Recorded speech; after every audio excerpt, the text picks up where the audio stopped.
1, 2 testing. 1, 2 testing.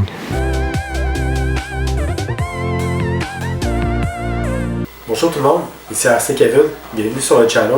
Aujourd'hui, on va faire le review et plus l'explication de mon build pour le B6.2D.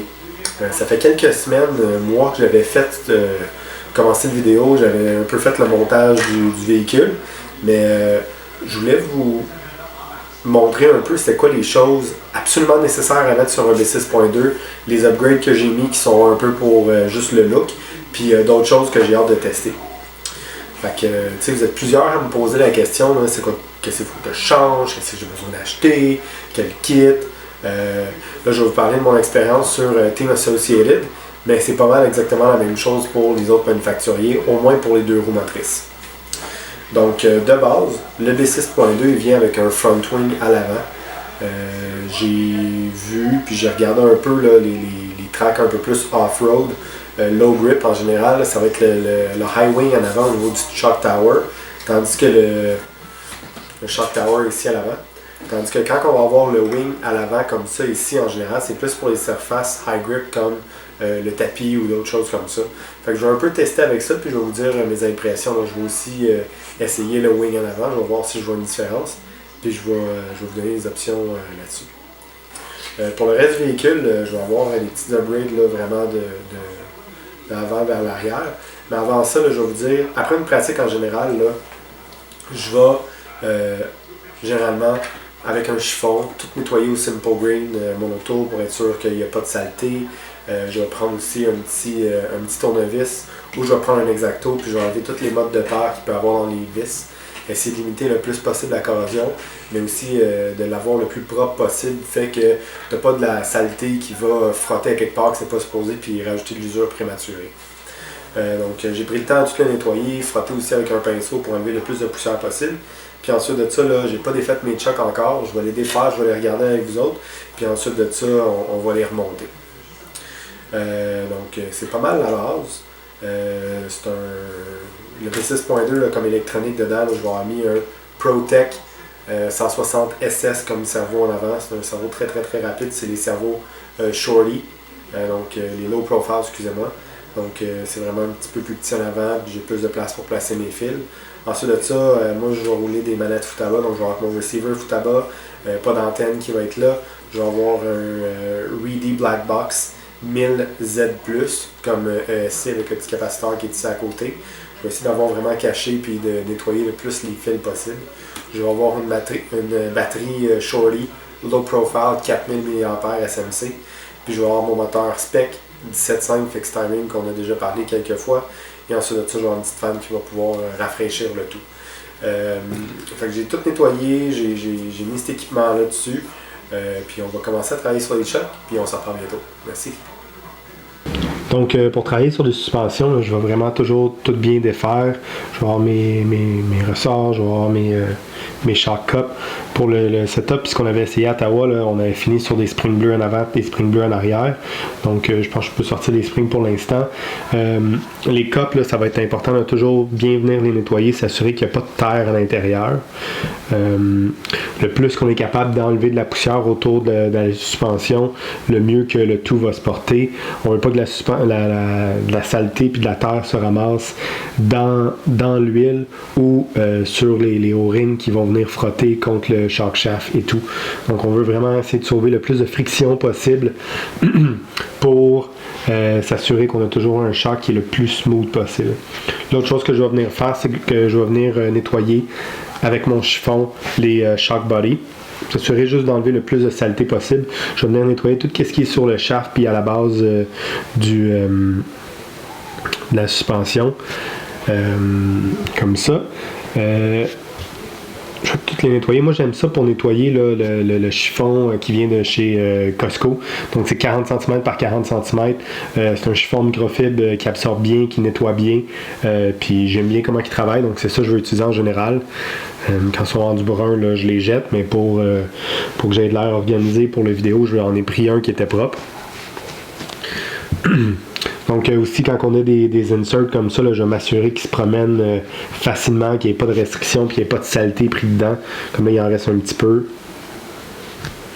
Je vais m'assurer que ce soit tout le plus propre possible. Ensuite de ça, après des grosses pratiques, je veux juste m'assurer qu'il n'y ait pas trop d'air dedans, que le mélange air et huile soit bien. Donc c'est un petit truc que j'avais vu de Spencer Rivkin. On va toujours venir mettre le shock cup sur le shaft de suspension, parce que de toute façon quand ça vient s'écraser comme ça. Puis quand on veut le laisser ouvert aussi, c'est plus facile de le garder avec son doigt ouvert.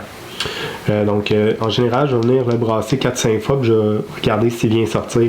Étant donné que j'ai fait la vidéo tantôt puis que ça malheureusement n'a pas fonctionné, mais là, il faut que je le recommence puis ma suspension est belle. Mais mettons que ça commencerait à sortir un peu comme ça ou quoi que ce soit, on veut toujours faire un choc en un disque qui est 0 rebound.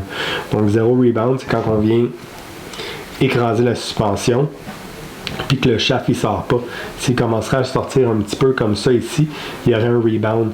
Donc en général, ce que ça veut dire, c'est que quand le véhicule va atterrir, il va avoir tendance à moins atterrir smooth. Fait qu'on va toujours s'assurer. L'autre chose que je fais aussi, là, c'est je vais venir les brasser, mélanger l'air et l'huile. Je vais les fermer, puis je vais souvent les mettre en repos pendant quelques minutes, juste pour être sûr que le shaft va pas ressortir un petit peu. Fait que vu que j'ai tout fait ça là, quelques minutes, là, je sais que ça fonctionnera pas, mais pour celui-là, là, on va assumer que on va le faire. Fait que je vais sortir toujours mon 1.5 mm. Je vais garder mon doigt sur le shock cup. Je vais venir dévisser mon bleeder screw. Donc, c'est de la suspension par émulsion qu'on appelle en 1.10. Je n'ai pas fait de vidéo comment monter des chucks. Je pense qu'il y en a vraiment plein de tous les top drivers aux États-Unis, que ce soit Adam Drake, que ce soit Spencer Rivkin, que ce soit Ty Tessman au Canada. Si jamais vous voulez des vidéos comme ça en français, là, vous pouvez toujours faire un petit commentaire dans la vidéo. Puis je pourrais faire ça pour vous autres dans le futur, mais je pense que pas mal tout le monde devrait être à l'aise pour monter ça. Sinon, vous pouvez toujours m'écrire en privé, là, je vais vous donner un petit coup de main. Fait que je vais avoir ma vis qui va être ici sur le côté. Je vais avoir ma suspension, puis je vais toujours venir le laisser à 45 degrés parce que le surplus d'air va pouvoir sortir là. Fait que je vais venir le baisser tranquillement, le plus possible. Puis si jamais j'ai du résidu qui sort d'ici, là, je vais pouvoir venir l'essuyer. Je l'ai fait tantôt, je devrais être correct, à moins que je l'ai fait tout croche. Donc là, juste pour vous dire, ça fait une petite différence. Il y en a un petit peu. Pour être sûr qu'il n'y ait pas un excédent d'huile, je vais venir l'essuyer. Ensuite de ça, je vais venir revisser mon bleeder screw. C'est important de ne pas forcer trop fort dans cette vis-là pour être sûr qu'on n'ait pas stripper le trou. Puis on s'assure toujours d'enlever l'excédent d'huile. Le plus que nos suspensions vont être propres, le plus que il y a moins de saleté qui va coller, puis il y a moins de friction qui va se créer au niveau de la suspension. Il faut toujours empêcher que de l'huile, que de la saleté rentre ici, pour pas qu'il y ait du sable entre vos O-rings qui viennent sceller la suspension et le shaft qui va se promener. Fait que là, tu sais, je peux retester. Là, je vois que ça bouge pas. Donc je sais que j'ai fait ma suspension comme il faut. Je parlais aussi des upgrades que j'ai fait sur le véhicule. Donc je vais juste rapidement vous montrer ce que j'ai fait. Malgré que je sois une princesse, puis que j'aime ça que mes trucs soient tous super cute. Question de budget ou d'utiliser mon argent d'une autre manière, j'ai pas pris les body Kashima. Body Kashima, c'est qu'est-ce qui est doré là, que tous vos pro drivers vont avoir. C'est honnêtement beaucoup plus beau. Apparemment, ça l'aide aussi avec la friction à l'intérieur, mais c'est beaucoup plus une question de look que d'autre chose. Quand les gens ils vont venir changer le shock body, ils vont aussi mettre 2 autres upgrades sur la suspension, puis c'est ça que j'ai mis sur celui-là. Donc j'ai mis les shock shaft chrome. Le shock shaft chrome il est mieux poli. Il est moins poreux que le doré. Quand on va venir le glisser, là, c'est supposé être un peu plus smooth. L'autre chose aussi que j'ai faite pour toujours améliorer la qualité de ma suspension, je ne sais pas si vous allez bien le voir sur la vidéo, là, mais je suis venu mettre les petits spacers à l'intérieur. Là, j'ai acheté le produit Factory Team pour pouvoir mettre les inserts en Delrin machiné. Donc le Delrin, c'est un plastique qui est plus dur et qui est plus smooth. Donc encore une fois, on va avoir une suspension qui est un peu plus un peu plus smooth. En général, là, ça c'est des morceaux de plastique qui sont noirs dans le kit. Et l'autre chose aussi qu'il va faire, c'est qu'étant donné qu'il est un peu plus dur, quand il y a des impacts, il va avoir tendance à rester plus droit plus facilement. Fait qu'on va limiter on va limiter la friction, on va s'assurer que tout est tout le temps très très très bien aligné, puis ça va faire que nos suspensions sont un peu plus smooth. Fait que c'est des petits trucs qu'on peut faire là, si vous voulez vraiment améliorer le plus possible vos suspensions, mais le stock qui est dans le kit de base, là, c'est quand même très très bien. Donc, Shock Shaft Chrome et le petit insert en Delrin, c'est ça que j'ai mis comme upgrade sur celui-là. C'est pas nécessaire, c'est juste un upgrade un peu de princesse que j'ai essayé. Donc ça c'est toujours ce que je vais faire sur les suspensions, puis après ça on va regarder le reste du véhicule. Donc, sur la série B6, B6.1, B6.2, que ce soit le D ou le Carpet, il y a une chose qui est vraiment primordiale en termes de durabilité pour upgrader, c'est le bulkhead en aluminium. Donc, c'est qu'est-ce qui se situe ici sous le bumper. La pièce de base qui vient, c'est une pièce qui est en plastique. Même chose pour les gars de TLR. C'est une pièce qui n'est pas nécessairement durable, une coupe d'impact. Puis la hinge pin va avoir tendance à tout casser. Je vais vous la montrer vite.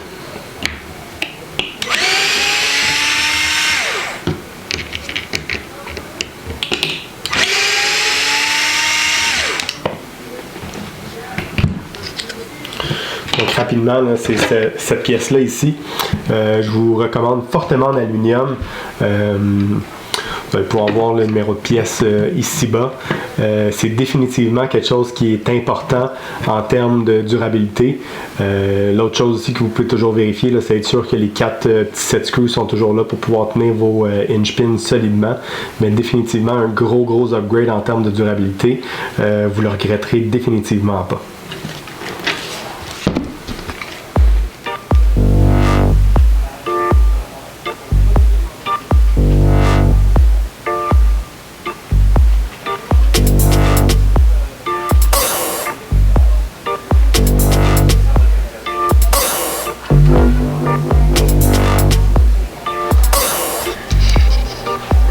Si on focus un petit peu plus dans le coin du cerveau, vous allez remarquer que j'ai deux choses différentes. J'ai le G-Concept Servo Brace qui vient se connecter du cerveau directement dans le côté. Ça rend le devant un petit peu plus rigide, mais c'est vraiment plus une question esthétique dans mon cas. Je suis fier d'avoir la chance de représenter G-Concept, donc c'est important pour moi d'avoir ce morceau-là. Si on regarde un petit peu plus vers l'avant aussi, là, un autre petit upgrade en termes de durabilité. Donc si on regarde ici, là, on va avoir le servo horn qui va être en aluminium en termes de durabilité. Autre upgrade que je recommande fortement. Et l'autre chose que je vais avoir mis ici, là, ça va être le steering rack en aluminium Exotech. J'aime ça que ce soit un peu plus noir dans mon véhicule, donc c'est pour ça que j'ai choisi ce morceau-là. C'est important de savoir pour les gens qui vont upgrader leur truc de steering en aluminium, c'est un des deux. Soit que c'est les deux bell crank, soit que ça va être le steering rack. C'est jamais les deux. Sinon, ça rend le devant trop rigide et ça met trop de stress sur le cerveau. Ensuite de ça, on va regarder un petit peu le filage Rebuild by Kev. Donc, j'ai eu la chance vraiment de refermer et de recouper mes fils de cerveau et de ma puce pour essayer de rendre ça le plus esthétique possible. Je vais avoir un Speed Control Reedy 1000Z+. C'est pas mal différent. C'est pas mal semblable au 510R de Black Box de Reedy. C'est seulement qu'il est fait un peu plus pour le spec, étant donné qu'il n'y a pas de turbo ou de boost dessus. Je peux pas augmenter le timing, ce qui n'est pas nécessaire dans la classe que je roule. Ensuite de ça, on va avoir la fan Assault RC. C'est une fan en aluminium 30 mm qui va être sur des bearings pour être capable de refroidir mon moteur spec, le 17.5 Reedy Fixed Timing. Ensuite, on va voir le pignon en plastique qui est franchement juste pour le look. Et je vais avoir mis aussi les pads ventilés pour le look aussi. Chose importante pour les gens qui vont rouler stock racing, dans votre kit, il va y avoir deux Spur Gear. Donc la Spur Gear, c'est ça ici. Vous allez avoir la Spur Gear 78 dents qui est pour les mods et la Spur Gear 72 dents pour les stock racing. Donc c'est important de mettre la 72 dents pour pouvoir avoir le ratio optimum pour pouvoir courir. Donc, c'est ce qui fait le tour de mon B6.2D pour la saison 2020-21. Pour ceux qui se demandent aussi pourquoi j'ai un fil rouge qui fait pas de diode en termes de batterie, pour moi c'est important d'avoir un fil rouge pour être sûr que si jamais on plug ma batterie un petit peu plus en urgence, d'être sûr de ne pas se tromper. C'est un peu moins beau, je vous l'accorde, mais c'est important pour moi de ne pas sauter mon speed. Donc c'est un peu ce qui fait le tour de mon B6.2, puis je vous reviens pour la fin. Donc, pour que ce véhicule-là soit prêt pour la piste, il me reste juste à bien serrer mes vis de roue, mes noix de roue. Évidemment, vous savez, c'est quelque chose qui est difficile dans mon cas. Donc, j'ai vérifié les 4 devant témoin, fait que j'espère être correct pour la première pratique. Il me reste une couple d'autres choses à tester pour ce véhicule-là. C'est pas un test, mais c'est un upgrade que j'ai pas eu le temps d'installer encore, que j'ai pas pris le temps d'installer encore, parce que je les avais pas reçus dernière fois. Mais j'ai reçu aussi les turnbuckles en titane de J-Concept. J'aime beaucoup le modèle Blackfin, l'anodisé noir avec les petites lignes de silver, ça vient vraiment bien s'agencer avec le reste du véhicule. C'est une petite affaire plus légère, c'est une petite affaire plus durable, mais moi c'est vraiment plus une question look que je vais mettre ça sur mon véhicule. Ensuite de ça, il y a une couple d'autres pièces là, qui s'en viennent que je vais pouvoir tester pour vous autres. J'ai le frame plus 3 mm. Spencer Rivkin puis Brent Tilke utilisaient beaucoup ce frame-là de 3 mm plus long pour avoir un véhicule qui est un peu plus calme. C'est le frame que le char d'Api. Fait que j'étais un peu curieux d'essayer ça. Ça va être dans les prochaines choses à tester quand on va avoir une track, là, puis je vais vous garder au courant de tous les petits trucs que je peux vous donner. Donc c'est pas mal ça qui fait le tour de mon B6.2D. Ça avait très très bien été à Ottawa en partant. Fait que j'ai hâte de voir sur la track à Saint-Roch qu'est-ce que ça va donner. En terminant, je vous invite à liker la vidéo. Si vous avez des questions, des commentaires, vous pouvez toujours mettre ça dans les commentaires sur la vidéo YouTube. Et si vous voulez vous inscrire, activer les notifications pour le vidéo. Vous allez savoir à chaque fois que je sors du contenu. Là, on est revenu un peu plus à la maison. Je vais avoir un peu plus de temps pour vous faire du contenu là, sur les upgrades à faire, des choses que j'ai essayées qui n'ont pas nécessairement fonctionné. Donc, je vais vous donner ces petits trucs-là au fur et à mesure. Puis, si jamais d'autres choses, venez me voir aux pistes. On se voit bientôt. Merci, bonne journée.